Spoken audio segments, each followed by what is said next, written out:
Nah, pagi ini saya akan berbagi dengan saudara satu tema pengajaran firman Allah yang saya berikan judul Tanah Hati yang Baik. Mari pagi ini kita akan sama-sama belajar tanah hati yang baik seperti apa. Karena Alkitab ajarkan di Matius 13 atau Lukas pasal 8 ada 4 jenis tanah hati. Tanah pinggir jalan, tanah yang paling buruk, tanah berbatu-batu, tanah bersemak duri. Lalu yang keempat, tanah hati yang baik, yang suka menyimpan firman Allah dan berbuah dan buahnya itu matang. Itu tanah hati yang baik. Tentu lewat pengajaran firman Allah pagi ini saya rindukan semua kita punya jenis tanah hati yang keempat. Itulah tanah hati yang baik. Mari kita uji, kita bedah lewat apa? Lewat firman Allah. Seperti apa tanah hati yang baik? Apa tanah hati kita baik? Mari kita lihat. Sama-sama kita baca Matius 13. Kita baca di ayatnya yang ke-15, saudara ya. Ayo sama-sama kita baca Matius 13 ayat 15. 1, 2, dan 3. Sebab hati bangsa ini telah menebal dan telinganya berat mendengar dan matanya melekat tertutup, supaya jangan mereka melihat dengan matanya dan mendengar dengan telinganya dan mengerti dengan hatinya, lalu berbalik sehingga aku menyembuhkan mereka. Kita sama-sama tahu Matius 13 ini semuanya bicara tentang tanah hati. Dan Tuhan tujukan ini kepada umatnya, kepada bangsa Israel. Ya, ketika saya membaca Matius 13 ayat 15, tentu sambil saya merenungkannya. Nah, ketika saya merenungkan Matius 13 ayat 15, saya bertanya dalam hati, Tuhan, kayaknya ada yang salah dalam kalimat ayat ini. Menurut saya, menurut kita mungkin juga sama, bahwa kata mengerti dengan hatinya sepertinya nggak cocok, nggak pas. Setahu kita selama ini kalau kita belajar di bangku sekolah, yang namanya mengerti itu dengan pikiran. Mengerti harusnya dengan pikirannya. Tapi ayat ini mengajarkan sesuatu yang berbeda. Yesus mengajar lain sama sekali dengan pelajaran-pelajaran yang kita terima di bangku sekolah kita. Dari mulai SD sampai mungkin universitas atau SMA. Berbeda banget. Yang namanya mengerti selama ini harus dengan pikiran. Tapi Yesus mengajar mengerti dengan hatinya. Sebab ini mengerti adalah mengerti kebenaran Tuhan. Mengertinya di sini adalah mengerti tentang pribadi Tuhan secara pribadi. Untuk kita mengenal kebenaran Tuhan, lihat statement ini, untuk kita bisa mengerti ya kebenaran Tuhan atau mengenal pribadi Tuhan dengan benar, itu dibutuhkan hati, bukan otak. Ya. Mungkin statement ini agak keras, tapi ini penting. Untuk mengenal kebenaran, mengerti kebenaran, itu dibutuhkan hati, bukan otak. Selama ini kita berpikir kita sudah mengenal Tuhan. Saya suka bilang sama saudara, oh saya sudah mengenal kebenaran Tuhan. Saya sudah mengenal pribadi Tuhan dengan benar. Tapi ternyata tanpa kita sadar, kita ini baru bertumbuh dalam pengetahuan. Cuman tahu tentang Tuhan, tapi kita belum mengerti kebenaran tentang Tuhan atau mengenal Tuhan, baru cuman tahu. Karena ayat ini mengajar untuk kita ngerti kebenaran Tuhan atau mengenal pribadi Tuhan secara benar, itu harus dengan hati. Bukan kecerdasan pikiran, bukan dengan kecerdasan otak kita, tapi dengan kecerdasan hati. Nah, Matius 13 di ayat 15 Yesus bicara, saya tegaskan, tentang kecerdasan hati. Jadi bersyukur kalau pagi ini misalnya ada di antara saudara yang sedang mendengar ibadah firman Allah ini, ikut ibadah dalam doa pagi. Anda mungkin pernah tes IQ dan IQ-mu sangat tinggi. Mungkin di antara yang lain IQ Anda ini IQ yang tertinggi. Ya bersyukur, puji Tuhan lah untuk hal itu, punya IQ yang baik.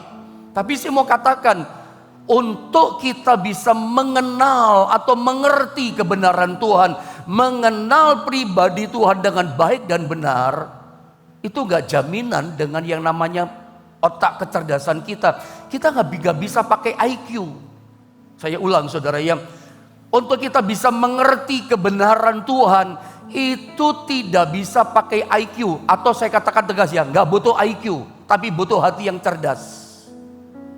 Makanya di dalam Alkitab itu ada satu ayat dalam 2 Timotius. Coba saya cari ya, saya nggak sempat catat, saya juga tidak menghafal itu ayat. Dalam 2 Timotius pasal 3 ayat 7. Saya bisa minta tolong multimedia ya, 2 Timotius pasal 3 ayat 7. Terima kasih ya, multimedia cepat tanggap, kita mesti berterima kasih. Coba sama-sama kita baca ayat ini. Ayat ini menyingkapkan kebenaran ini. Gak butuh IQ, kecerdasan IQ, kecerdasan hati. Hati yang baik, itu maksud saya. Mari sama-sama kita baca ya. 2 Timotius pasal 3 ayat yang ke-7, 2 dan 3. Yang walaupun selalu ingin diajar, namun tidak pernah dapat mengenal kebenaran. Clear, jelas. Coba perhatikan baik-baik, saya baca ulang ya. Perhatikan baik-baik. Yang walaupun selalu ingin diajar. Perhatikan, kalau misalnya orang ini ada di antara kita, ada orang seperti ini gitu ya. Ada orang Kristen saudara kita, atau mungkin tuh ada yang selalu ingin diajar. Ada dapat gambaran gak? Ada seorang Kristen yang selalu ingin diajar sama kebenaran Tuhan, kebenaran firman. Artinya orang itu adalah orang yang rajin ibadahnya. Orang yang terus merasa haus akan firman, pengennya dengar firman. Satu hari gak cukup sekali. Apalagi zaman setelah masa pandemi ini, kita dibombardir dengan ibadah-ibadah lewat YouTube, lewat Facebook, lewat TikTok, lewat Instagram. Banyak banget. Dalam satu hari itu mungkin ribuan, ada banyak hamba Tuhan mengadakan ibadah, hamba Tuhan mengajarkan firman. Ada bayangkan kalau ada seorang Kristen yang selalu ingin diajar. Oh, satu hari dia bisa buka YouTube, buka TikTok, Instagram, itu ibadah-ibadah atau pengajaran firman disampaikan oleh banyak hamba Tuhan. Dia banyak mendengar. Nggak cukup hanya lewat YouTube, dia ikut seminar-seminar. Saya yakin orang yang selalu ingin diajar dengan kebenaran firman, kalau orang ini ada, orang seperti ini, ibadah gak cukup hanya 1 minggu 1 kali. Dia ikut sel group, ikut CG, dia ikut ini, ikut itu segala macam. Ibadah kaum muda ikut, ibadah ini ikut. Karena dia ingin diajar. Tapi ayat ini perhatikan, yang walaupun selalu ingin diajar, ini luar biasa ya. Namun tidak pernah, perhatikan garis bawahi. Namun tidak pernah dapat mengenal kebenaran. Kok bisa? Bisa. Sebab untuk kita bisa mengenal kebenaran, sebab untuk kita bisa mengenal pribadi Tuhan dengan benar, itu enggak butuh IQ. Butuh apa? Hati. Memang untuk membaca butuh IQ, untuk ngerti butuh IQ, tapi khusus mengenal kebenaran Tuhan itu butuh hati yang cerdas. Dibutuhkannya hati yang bagaimana? Hati yang baik, hati yang baik saudara. Makanya kalau kita baca versi Injil Lukas pasal 8 atau Matius pasal 13, Anda baca mulai ayat 1 turun ke bawah tentang 4 jenis tanah hati. Ada tanah hati yang paling buruk, pinggir jalan. Itu benih gak bisa tumbuh, baru ditaruh setan udah ambil. Makanya mendengar firman itu butuh fokus ya. Anda tidak akan dapat apa-apa bangun pagi jam 5 pagi, jam 4 pagi ikut ibadah bersama dengan saya secara live di channel YouTube GSPDI Philadelphia Jombang, kalau Anda gak fokus. Anda kesana, Anda kesini, ada segala macam kegiatan. Coba bagaimana? Ini nanti begitu tertabur firman, begitu selesai ibadah Anda sudah lupa, setan ambil. Butuh fokus loh, butuh tanah hati yang baik terutama. Ada tanah yang kedua, tanah berbatu-batu. Itu kalau kita baca dalam Lukas pasal 8, menerima firman Tuhan dengan berbahagia. Coba, tanah hati yang berbatu-batu ada banyak batunya. Itu terima firman berbahagia tapi tidak mengakar. Begitu kena goncangan hidup, kena cobaan, dia murtad. Alkitab Lukas 8 mengatakan dia murtad. Berarti dia menyangkali Yesus, menyangkali imannya. Firmannya mana? Firmannya mati, gak tumbuh. Kenapa? Padahal ketika dia terima firman, wow, dia berbahagia. Saya bisa artikan sama saudara ya, seorang Kristen yang begitu haus sama firman gitu ya, yang selalu ingin diajar sama firman, terima firman dia berbahagia. Berarti dia berkata gini, firmannya pas kena saya Pak Pendeta, terima kasih Pak Pendeta, firmannya cocok buat hidup saya, persis dengan masalah saya, dia berbahagia. Tapi ternyata ada banyak batu di hatinya. Memang dia bahagia terima firman. Oh, dia rajin dengar firman, ingin diajar firman, tapi sayang problemnya ada pada tanah hatinya tidak baik. Kenapa tidak baik? Ada banyak batu-batunya di tanah hati. Batu ini bisa kemarahan, bisa kebencian, bisa dendam, bisa kepahitan hidup.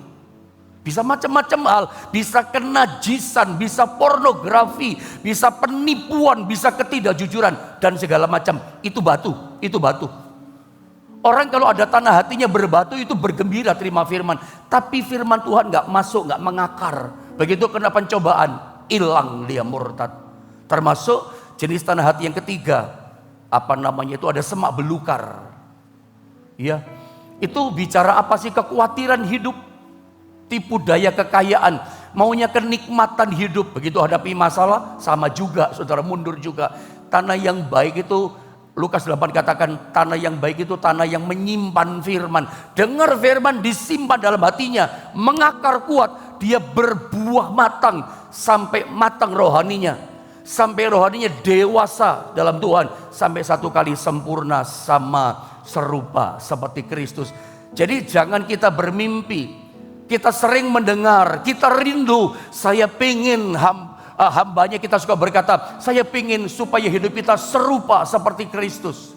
Anda gak pernah karakter kita sama serupa seperti Kristus kalau tanah hati kita gak baik.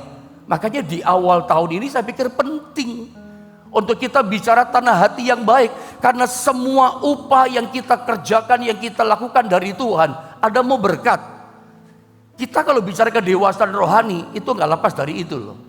Semua keberhasilan, kesuksesan, berkat, mujizat, pertolongan, itu Tuhan lihat hati. Coba saya bawa saudara pada poin ini. Kenapa sih Tuhan lihat hati? Karena Amsal 4 ayat 23. Sama-sama saja kita baca ayat ini saudara. Walaupun saya tahu Anda hafal ini ayat. Amsal 4 ayat 23. 2 dan 3. Jagalah hatimu dengan segala kewaspadaan, karena dari situlah terpancar kehidupan. Kenapa hati kita itu harus baik? Tuhan lihat hati. Daud itu dipromosikan karena hatinya taat dan setia. Dan sampai hari tuanya, Tuhan ingat sama Daud. Daud sudah mati saja, nama Daud suka disebut-sebut dalam Alkitab. Di perjanjian lama ada, di perjanjian baru banyak Tuhan menyebut nama Daud. Anda bayangkan kenapa? Hatinya itu sangat disenangi sama Tuhan. Tuhan berkenan kepada orang namanya Daud.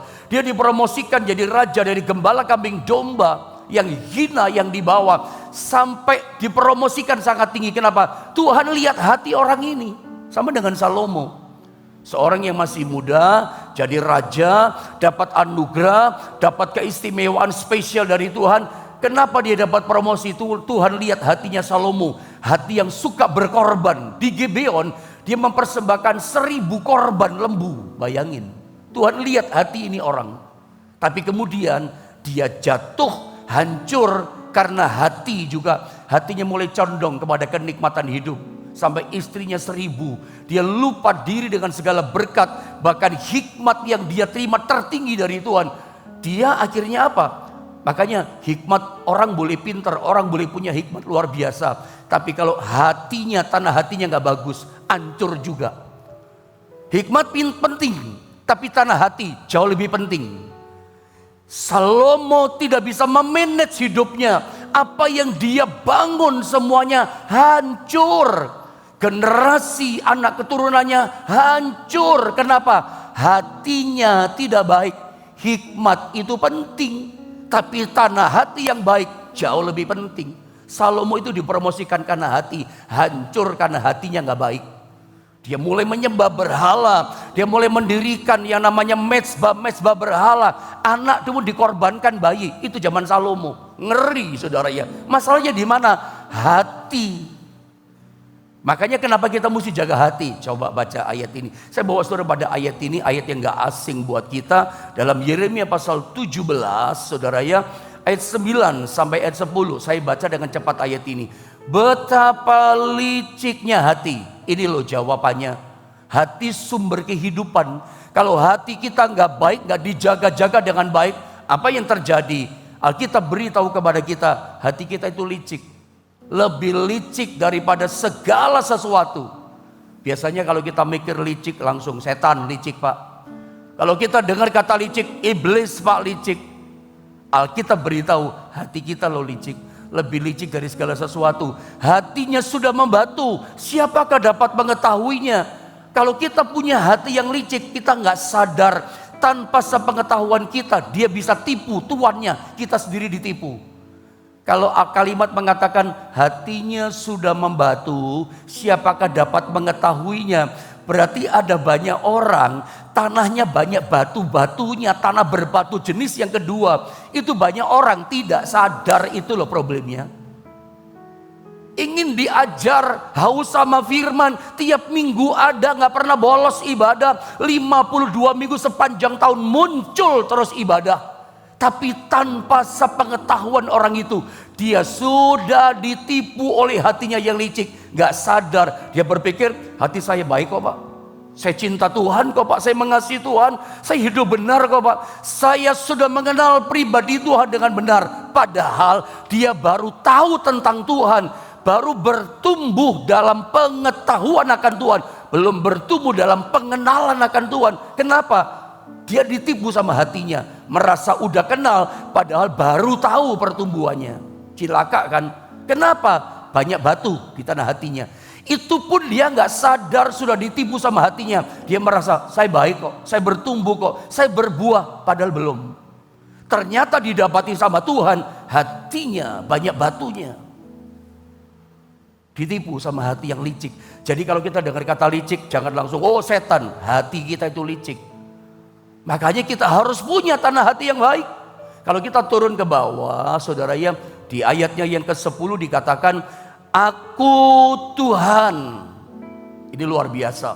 Yang menyelidiki hati, yang menguji batin, menguji hati kita yang dalam, untuk memberi balasan. Kepada siapa? Kepada setiap orang, setimpal dengan tingkah langkahnya, setimpal dengan hasil perbuatannya. Apa yang kita terima dari Tuhan sepanjang tahun 2023 ini tergantung hati kita kok. Yang kita terima dari Tuhan setimpal dengan bagaimana kondisi hati kita. Orang kalau hatinya baik, perbuatannya pasti baik. Orang kalau hatinya manis, kelakuannya manis, mulutnya manis. Manis maksudnya indah perkataannya. Bukan manis tapi menusuk di belakang, tidak. Semua tergantung sumbernya, hatinya. Dan Tuhan membalas semuanya setimpal dengan hati kita. Hati baik, perbuatan baik loh. Dan yang penting begini ayat 10. Karena disingkapkan ayat 9 itu lewat ayat 10. Bagaimana kita tahu keadaan hati kita? Biar Tuhan, biar firman yang membedah hati kita. Ya, bagaimana caranya mendeteksi kesehatan hati kita? Hati kita sehat atau tidak? Hati kita baik atau tidak? Biar Tuhan yang mengujinya, firman yang membedahnya. Karena Tuhan yang menguji hati, firman Tuhan yang tahu hati kita. Cara yang pertama, jadi kalau pagi ini Anda pengen tahu tanah hatiku seperti apa sih? Jangan sampai berbatu-batu, Anda gak tahu, gak sadar. Karena ditipu sama hati kita yang licik. Atau jangan-jangan tanah hati kita itu ada banyak onak durinya, semak durinya. Semua belukarnya, semak durinya begitu banyak, kekhawatiran begitu banyak. Atau tanah pinggir jalan. Bagaimana memeriksa tanah hati kita sehat, baik atau tidak? Nomor satu adalah lihat hasilnya atau dampaknya. Anda bisa memahami enggak saudara ya? Bagaimana caranya kita bisa tahu kondisi hati kita? Mengujinya bagaimana? Lewat firman. Nanti saya baca ayatnya Ibrani pasal 5 ayat 12. Nomor satu menguji tahu hati kita ini baik atau tidak. Sehat atau tidak tanah hati kita. Lihat hasilnya atau dampaknya. Bagaimana benih firman yang ditabur di hati kita. Ada hasilnya enggak? Ada perubahan enggak? Karakter kita berubah gak? Kalau kita gak berubah, udah dengar firman pancet tetap, saudara ya. Karakternya sama, pembohong tetap pembohong. Maaf kata-kata saya, saudara ya. Pezina tetap saja, penjudi sama. Tidak ada yang berubah. Berarti firman Tuhan gak berdampak dong. Berarti benih firman Tuhan gak bertumbuh, gak ada buah-buah rohnya gak ada perubahan hidup. Berarti itu tanah hatinya gak sehat. Sorry ya, itu berarti tanah hatinya gak baik. Mungkin banyak batunya itu, atau mungkin banyak semak durinya itu tanah hatinya, atau tanahnya keras pinggir jalan, suka diinjak-injak. Tanahnya gak ada pagarnya, semua orang bisa lewat, semua orang bisa jalan di tanah hati kita, semua perkara bisa masuk di tanah hati kita. Keras tanah hati kita. Untuk menguji bagaimana firman kita terima ada hasil. Contoh yang paling gampang, gini, coba lihat saya. Kalau Anda punya halaman di depan rumah saudara atau di belakang rumah saudara, punya tanah halaman, coba Anda tes, tabur benih, misalnya benih apa ya? Benih cabai, benih lombok, benih tomat, benih apa lagi? Sudah memperbandingkan, benih mangga misalnya. Benih cabai, benih tomat, benih mangga Anda tabur di halaman rumah saudara. Anda tunggu 1 minggu, nggak ada tanda-tanda kehidupan, nggak ada apa-apa gitu loh. Anda tunggu 2 minggu, 3 minggu, 1 bulan, 2 bulan, nggak ada tanda-tanda kehidupan, tidak terjadi apa-apa. Anda bisa menyimpulkan kan? Bagaimana dengan tanah yang ada di halaman rumah saudara? Bagaimana tanah yang di rumah saudara sehat, baik atau nggak baik? Anda sudah tahu. Kok sudah 2 bulan, 3 bulan nggak ada tanda-tanda kehidupan? Anda sudah ngerti dong. Anda nggak perlu kuliah, belajar dulu Pak di IPB, Institut Pertanian Bogor. Nggak perlu. Dari situ 2 bulan, 1 bulan saja udah Anda tahu. Kok nggak ada tanda perubahan, tanda-tanda kehidupan? Nggak ada yang bertunas benih. Anda tahu 3 benih loh ditabur, tapi nggak ada yang tumbuh. Berarti tanahnya buruk. Sama dengan tanah hati kita. Ya, kalau benih firman udah ditanam di hati kita, nggak ada perubahan, nggak ada pertumbuhan rohani kita, nggak ada perubahan di hidup, karakter kita pancet, nggak ada perubahan. Wah, itu tanah hatinya jelek, buruk tanah hatinya. Coba kita lihat Ibrani pasal 5 ayat 12, saudara ya. Coba saya ingin kita sama-sama membaca ayat ini, saudara ya. Ibrani pasal 5 di ayat ke-12. Ayo sama-sama kita membaca 2 dan 3. Sebab sekalipun kamu ditinjau dari sudut waktu, sudah seharusnya menjadi pengajar. Kamu masih perlu lagi diajarkan asas-asas pokok dari pernyataan Allah. Dan kamu masih memerlukan susu, bukan makanan keras. Ini gak bertumbuh. Ini rohani yang tidak berbuah. Sudah lama jadi Kristen, sudah banyak terima taburan firman di hatinya. Firman banyak loh masuk di hati, tapi tidak ada yang tumbuh. Harusnya dari ditinjau dari sudut waktu, lamanya ikut Tuhan, lamanya ibadah dengar firman, harusnya sudah bisa mengajar, membimbing orang. Tapi perlu dibimbing terus. Itu pun kalau dibimbing dengan firman yang keras, langsung mental, langsung marah, langsung tersinggung. Kadang firman Tuhan keras, maunya yang susu. Oh jelas, menunjukkan dia tanah hatinya gak bagus. Sudah lama kok maunya susu saja, gak mau terima pengajaran firman yang keras. Gak sehat tuh tanah hati.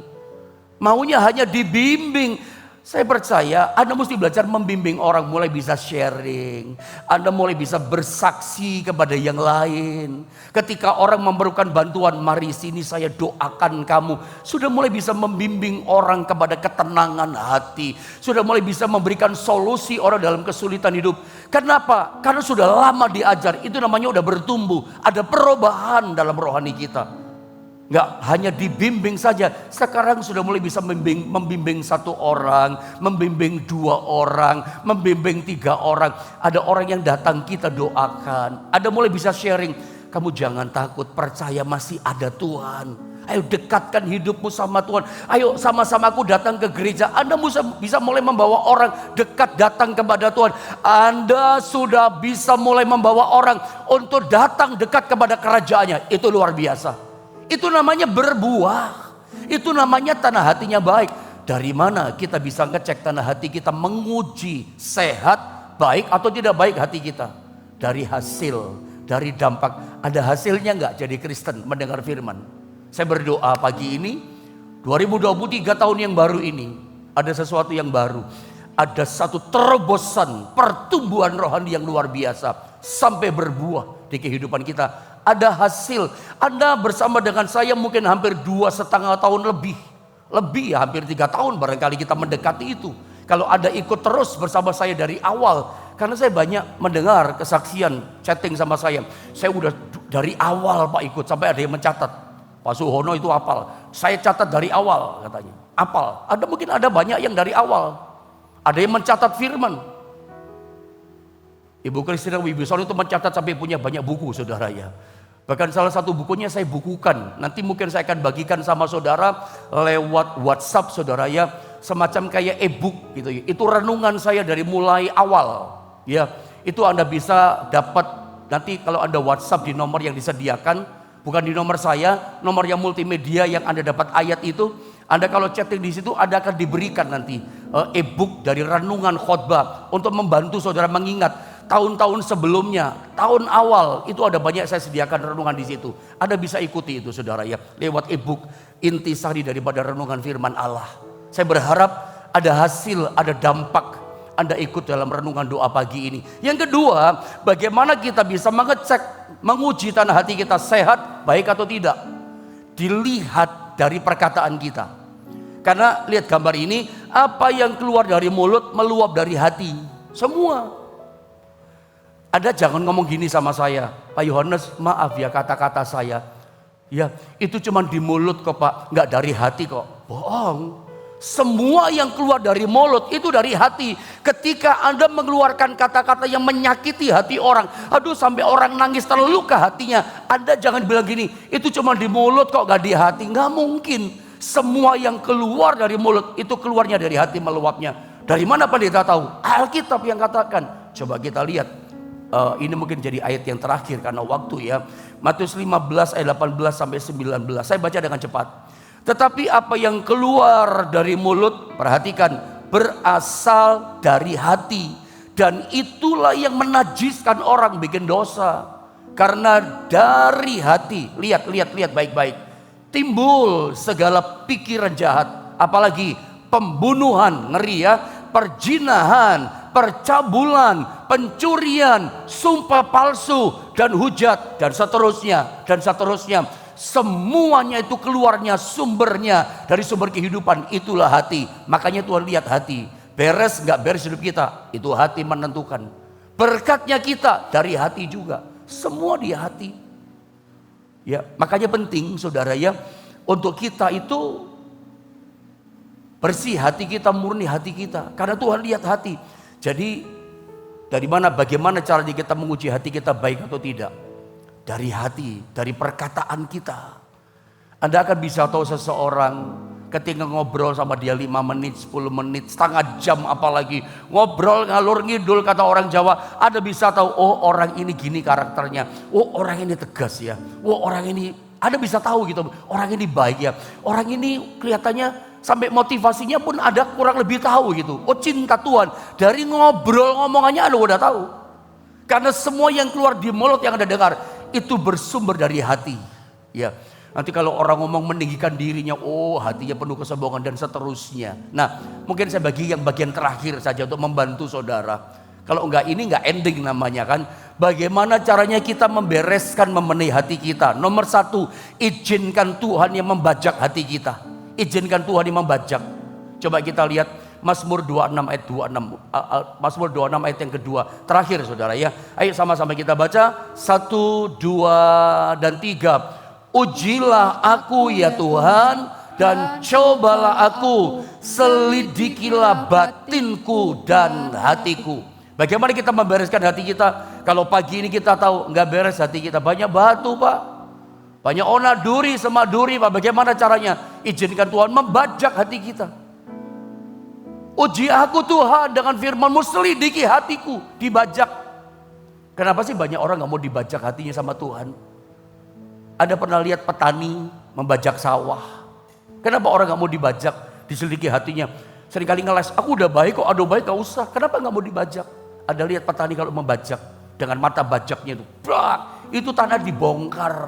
Jungkir balik tanah, yang di bawah dalam itu naik ke atas, yang dari tanah di atas itu ke bawah.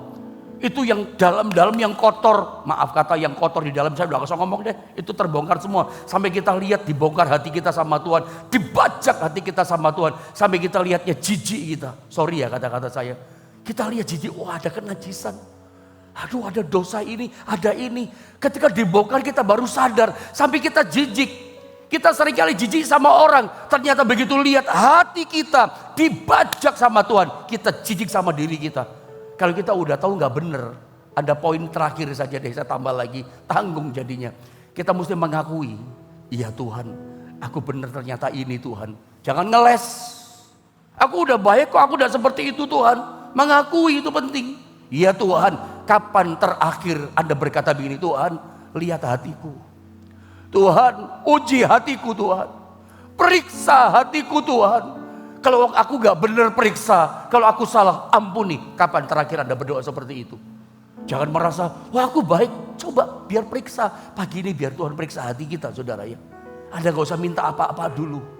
Minta periksa hati. Kalau hatimu beres sepanjang tahun, kau akan berhasil, kau akan diberkati. Dan kalau kita sudah tahu itu, buang semua yang seharusnya tidak ada dalam hati kita, nggak boleh di hati kita, buang semua. Anda catat saja Yakobus 1:21, buang segala yang nggak baik. Dan kita punya hati yang baru, hati yang berkenan, hati yang menyenangkan Tuhan, hati yang mengasihi Tuhan. Mari kita sama-sama berdoa saudara ya.